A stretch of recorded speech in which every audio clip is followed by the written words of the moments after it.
aaminidda awoodda Ilaahay ayaa ah tala saarasho sidoo kale qof kasta oo jecel inuu noqdo kan ugu awoodda iyo xoogga badan dadka dhexdiisa si dhab ah u aamino Ilaahay sidoo kale hala yimaado dulqaad niyad samaan iyo adkaysi kaas oo suurtageliya qofku inuu waajaho duruufo adag si sharaf leh iyo inuu aqbalo waqtiyada fudud isagoo aan isweyninin kusoo dhawaada mawduuceena maanta oo ku saabsan ahmiyadda dulqaadka.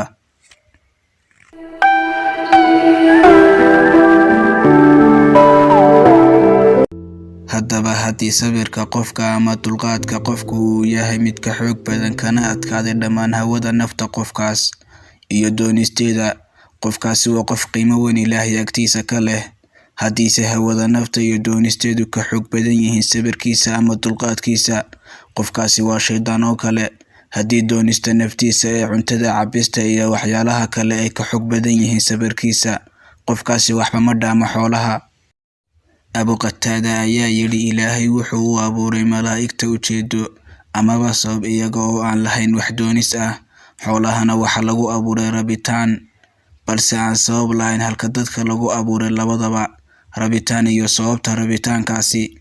sidaas darteed haddii qofka ujeedadiisu ay ka xoog badan tahay rabitaankiisa, sidoo kale inuu ku toosnaado ujeedada loo abuuray kana tago hawada rabitaanka ee naftiisa.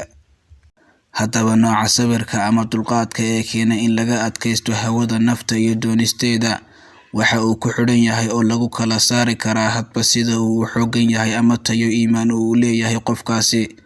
jacaylka diinta oo salay u tahay iimaan xooggan ayaa ah midka ugu mudan ee suurtageliya ka fogaanta xumaanta hawada nafta iyo doonisteedaba. jacaylka diinta oo dhab ah waxaa lagu guuleysan karaa marka la helo sabir ama dulqaad xooggan.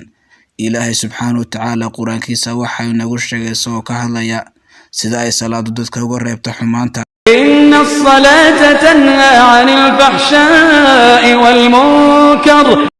sidoo kale qofka ka adkaada naftiisa gaadhana darajadaas waa qof liibaanay adduunyadan iyo lama huraanta aakhiraba.